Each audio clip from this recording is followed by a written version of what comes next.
Assalamualaikum warahmatullahi wabarakatuh. Perkenalkan, nama saya Elvina Paramita, mahasiswa dari Universitas Jambi, Prodi Akuntansi, mata kuliah Matematika, Ekonomi dan Bisnis. Kode kelas R13. Baiklah, di sini saya akan membahas tentang pengenalan fungsi. Fungsi itu apa sih? Fungsi adalah suatu bentuk hubungan matematika yang menyatakan hubungan antara variabel satu dengan variabel lainnya. Selanjutnya ada 3 faktor pembentuk fungsi. Yang pertama, variabel. Variabel adalah unsur pembentukan fungsi yang mencerminkan atau mewakili faktor tertentu. Ada 2 macam variabel dalam suatu fungsi, yaitu variabel bebas dan variabel terikat. Variabel bebas atau independent variable adalah suatu variabel yang nilainya tidak tergantung pada variabel lain. Sedangkan variabel terikat adalah variabel yang nilainya tergantung pada variabel lain. Yang kedua ada koefisien, yaitu bilangan atau angka yang terletak di depan suatu variabel dalam sebuah fungsi. Yang ketiga ada konstanta, yaitu bilangan tunggal yang nilainya tetap atau tidak mengalami perubahan. Selanjutnya ada jenis-jenis fungsi, yaitu fungsi linear, fungsi kubik, fungsi polinom, fungsi kuadrat, fungsi eksponensial, fungsi logaritmik, fungsi trigonometrik, dan fungsi hiperbolik. Yang pertama, fungsi polinom adalah fungsi yang mengandung banyak suku dalam variabel bebas. Yang kedua, fungsi linear adalah fungsi yang pangkat tertingginya adalah pangkat 1 dan apabila digambarkan akan membentuk garis lurus. Yang ketiga, fungsi kuadrat adalah fungsi yang memiliki variabel dengan pangkat tertinggi 2. Yang keempat, fungsi kubik adalah fungsi yang pangkat tertinggi dari variabelnya adalah pangkat 3. Yang kelima, fungsi eksponensial adalah fungsi yang variabel bebasnya merupakan pangkat dari suatu konstanta, bukan 0. Yang keenam, fungsi logaritmik adalah fungsi balik atau inverse dari fungsi eksponensial. Variabel bebasnya merupakan bilangan logaritmik. Selanjutnya kita masuk ke contoh soal.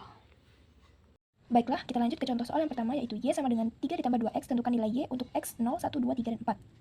Caranya, jika X sama dengan 0, maka Y sama dengan 3 ditambah 2X, 3 ditambah 2 dikali X-nya 0, 3 ditambah 2 dikali 0 hasilnya 0, maka 3 ditambah 0 hasilnya 3. Jika X sama dengan 1, Y sama dengan 3 ditambah 2X, 3 ditambah 2 dikali X-nya 1, 3 ditambah 2 dikali 1 hasilnya 2, maka mendapatkan hasilnya 5. Jika X sama dengan 2, Y sama dengan 3 ditambah 2X, 3 ditambah 2 dikali X-nya 2, 3 ditambah 2 dikali 2, 4, maka mendapatkan Y-nya 7. Jika X sama dengan 3, Y sama dengan 3 ditambah 2X, 3 ditambah 2 dikali X-nya 3, 3 ditambah 2 dikali 3 hasilnya 6, maka mendapatkan Y-nya 9. Jika X sama dengan 4, Y sama dengan 3 ditambah 2X, Y-nya 3 ditambah 2 dikali X-nya 4, 3 ditambah 2 dikali 4 hasilnya 8, maka mendapatkan Y-nya 11. Kita masuk ke contoh soal yang kedua. Y sama dengan min 2X tambah 6, tentukan nilai Y untuk X sama dengan 0, 1, 2, 3, dan 4. Caranya sama seperti contoh soal nomor 1. Jika X sama dengan 0, Y sama dengan min 2X ditambah 6. Y sama dengan min 2 dikali X-nya 0 ditambah 6, sama dengan min 2 dikali 0 hasilnya 0 ditambah 6 sama dengan 6. Jika X sama dengan 1, Y sama dengan min 2X tambah 6, min 2 dikali X-nya 1 ditambah 6. Min 2 dikali 1 hasilnya min 2 ditambah 6, maka hasilnya 4.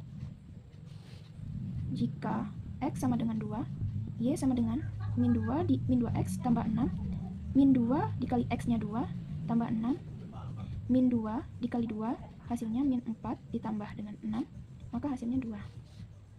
Jika X sama dengan 3, Y sama dengan min 2X ditambah 6. Min 2 dikali X-nya 3, ditambah 6. Min 2 dikali 3, min 6, ditambah 6. Maka hasilnya 0. Jika X sama dengan 4, Y sama dengan min 2X ditambah 6. Min 2 dikali X-nya 4, ditambah 6. Min 2 dikali 4 hasilnya min 8, ditambah 6. Maka Y-nya mendapat min 2. Sekian video pembahasan dari saya. Wassalamualaikum warahmatullahi wabarakatuh.